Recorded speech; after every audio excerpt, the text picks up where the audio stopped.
Hello everyone, in this STR8CHEM video, we're going to learn about basic problem solving in mole fraction. First of all, we're going to look at the definition of mole fraction.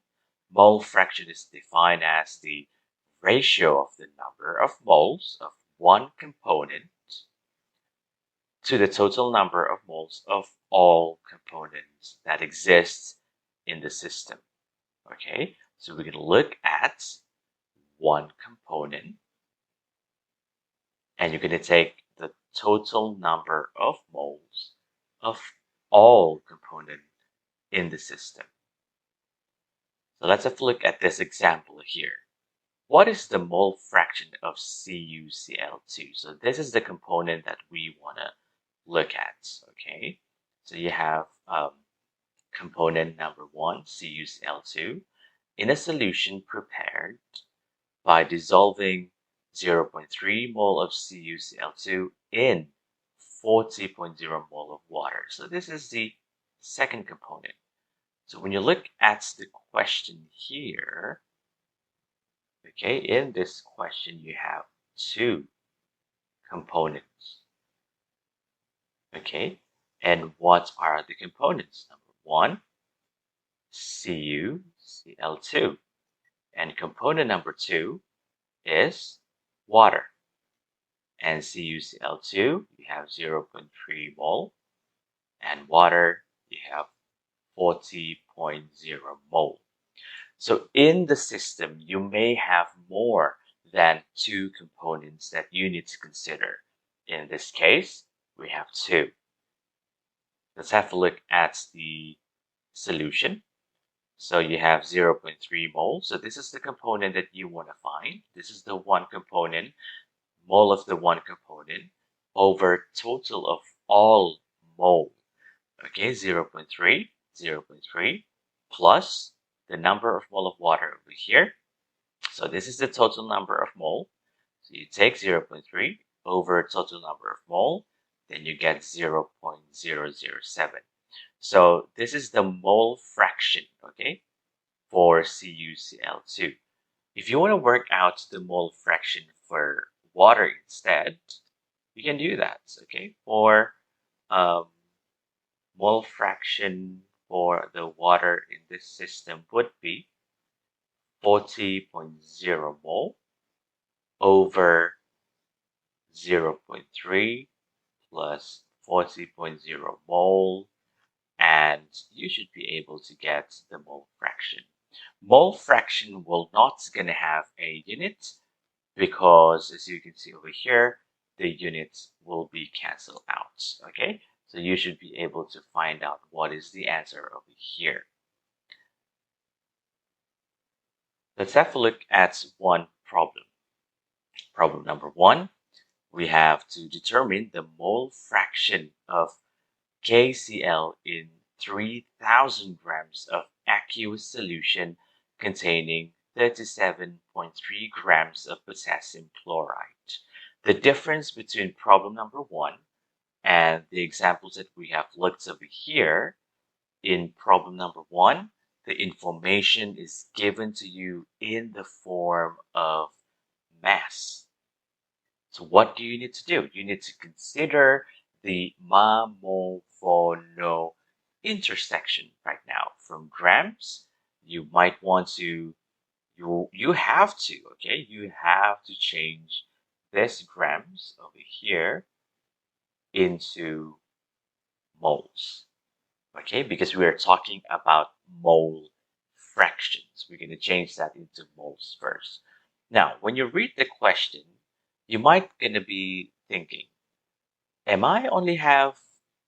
we only have one component? Because the questions only mention potassium chloride KCl. It doesn't mention anything else.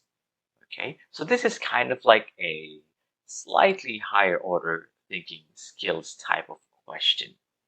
Because for those who understand the question very well, you would be able to deduce that in this solution, you have H2O as well. Okay, so you have the component of this. Why? Because you have the word aqueous. So in this system, we have two components. Component number 1, KCl, and component number 2, you have H2O. So be careful with that. Every single time when you see the word aqueous, that means the system has water in it. Step number 1, what you need to do first, you need to find out the molar mass of potassium chloride. Why do we need to do that?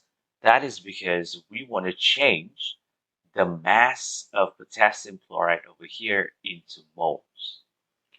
And in step number 2, we would be able to work out the number of mole of KCl by taking the mass of potassium chloride KCl over here, dividing with the molar mass. So this is from the Ma-Mol-Vo-No intersection. We have learned about this already.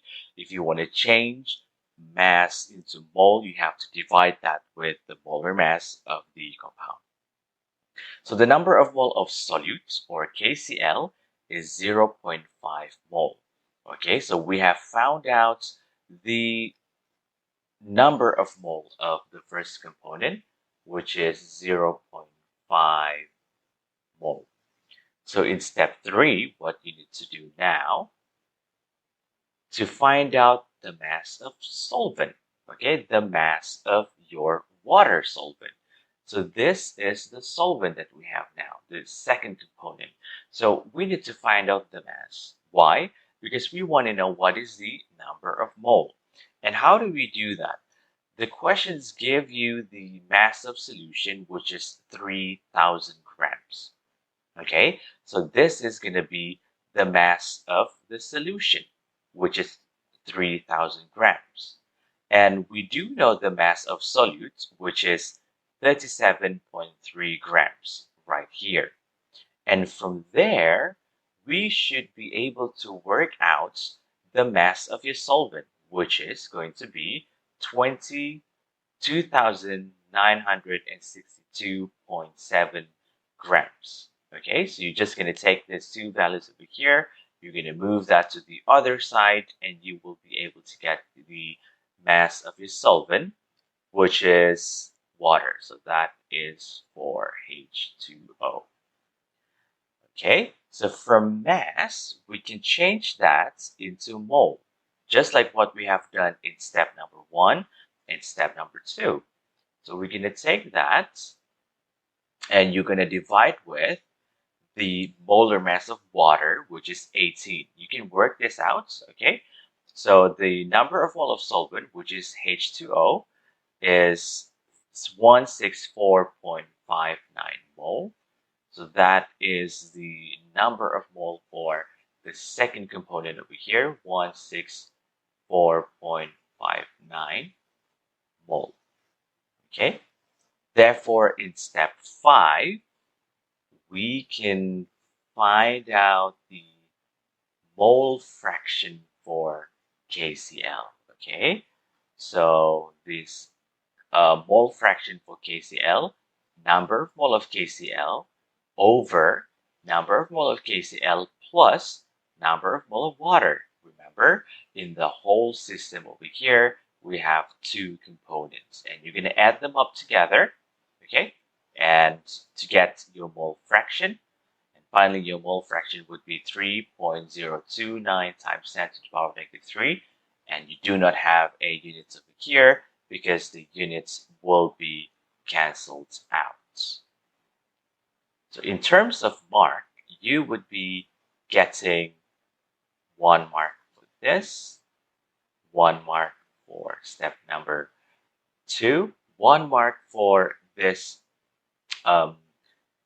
calculation over here, 1 mark for the mass of solvent, 1 mark for the number of mole of solvent, 1 mark for the definition of mole fraction that you need to work with, and 1 mark for the mole fraction of KCl that we have found out. Okay, now let's have a look at problem number 2.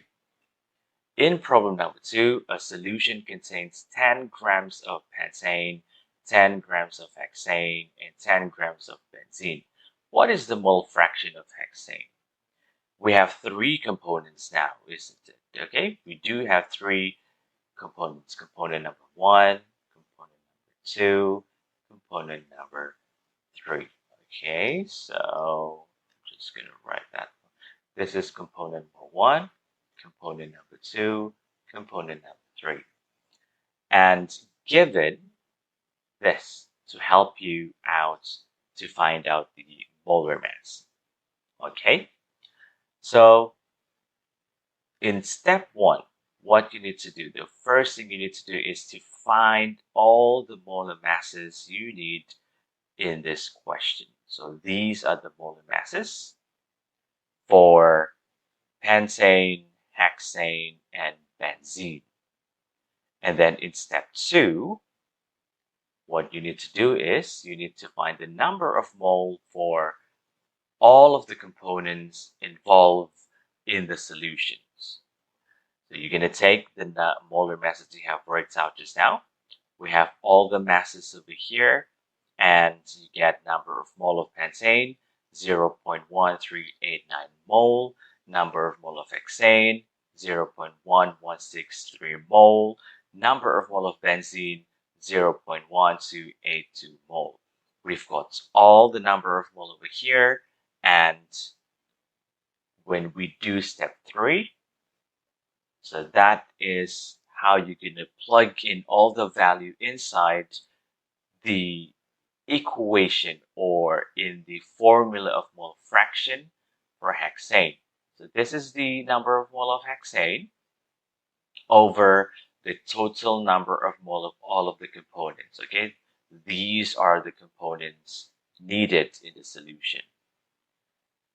Therefore, by completing this, you would be able to work out the mole fraction of hexane, which is 0.3033. Remember, for mole fraction, you're going to cancel out the mole and you do not have units. You're going to get 1 mark for the final answers, 1 mark for the substitution. Okay, so 1 mark for each mole over here, and this whole thing that you have done will give you 1 mark. So that's how you're gonna do some basic problem solving in mole fraction.